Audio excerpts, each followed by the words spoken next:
tous et bienvenue sur J-Pro Menuiserie. On revient pour une nouvelle vidéo, ça fait un petit moment. Et aujourd'hui, je vais vous parler d'un produit sorti récemment chez Lidl, qu'on peut trouver aussi dans d'autres magasins bricolage de plus en plus.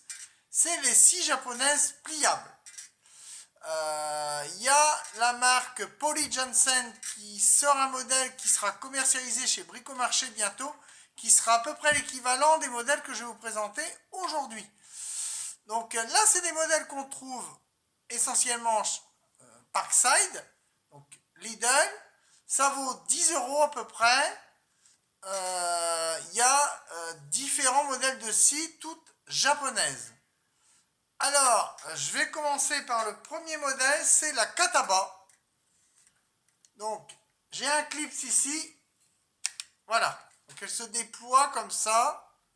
Alors, au niveau des dentures, elles sont très bien affûtées.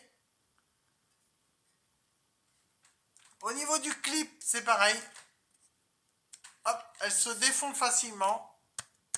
Les trois modèles sont, voilà, et on entend le cliquetis quand c'est réenclenché dans la poignée. Donc ça se présente comme ça, comme un petit couteau pliable.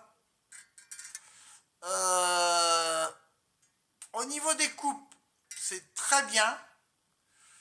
Ça coupe bien, il n'y a pas besoin d'affûtage.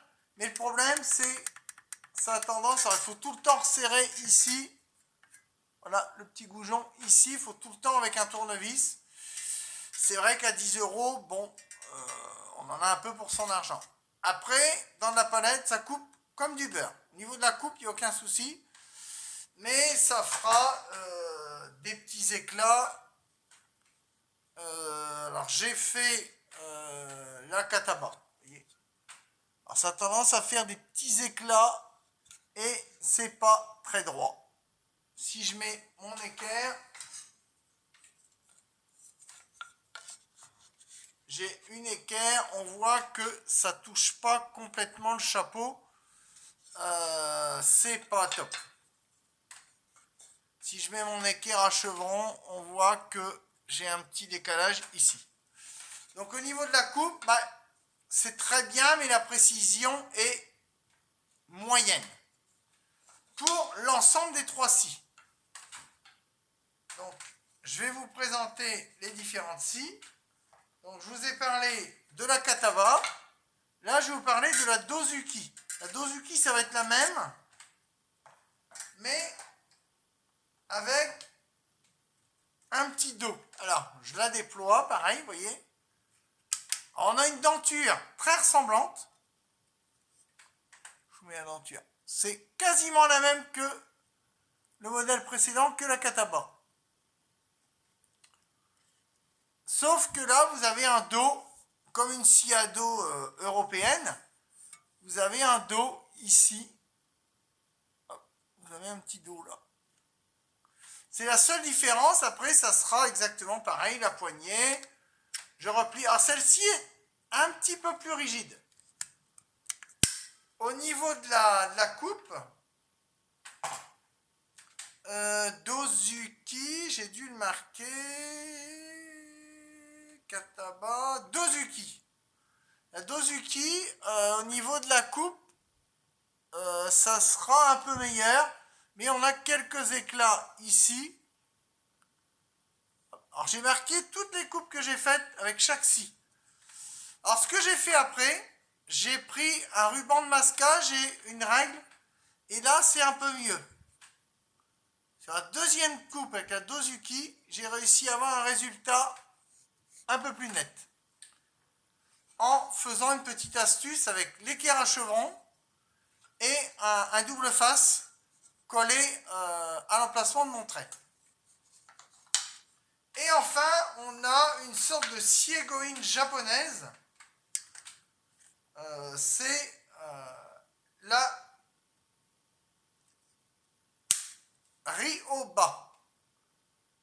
Alors, pas Ryobi, hein, pas la marque d'électroportatif, Ryoba. Et là, patatras, j'ai double denture. J'ai une denture un peu type égoïne, je vous montre, et une denture assez fine légèrement plus fine que la Dozuki et l'autre modèle. Et la Kataba.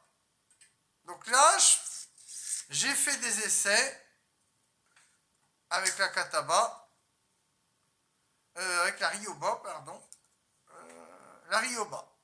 Alors la Ryoba, j'ai commencé mon trait ici avec la denture fine et j'ai fait avec la grossière de l'autre côté. Donc on voit quand même la différence. Mais c'est pareil, elle ne coupe pas droit. On a beau mettre un adhésif ou coller une équerre à chevron dessus, même si on suit vraiment bien le trait, ça fait comme l'autre, hein, il y a du jeu. Hein.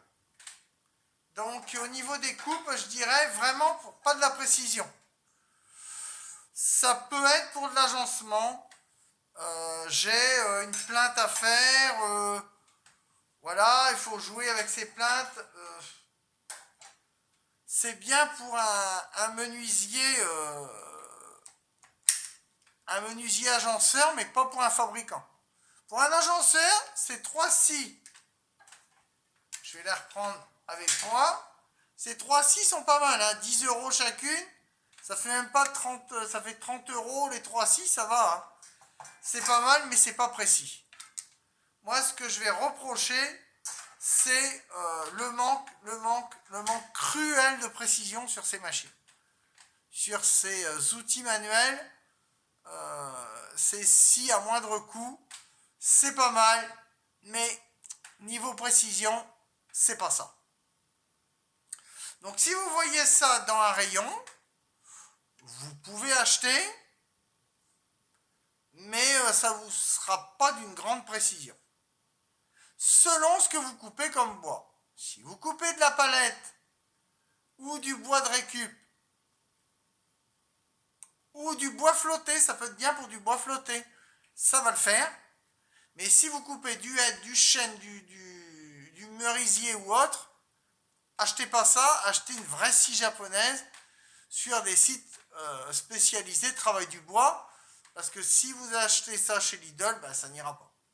Donc selon l'utilisation que vous en faites, c'est pas forcément mal, mais il faut doser avant votre utilisation. Il faut savoir que si vous travaillez toute l'année que de la palette ou du bois flotté, un modèle de chez Parkside Performance, ça peut suffire.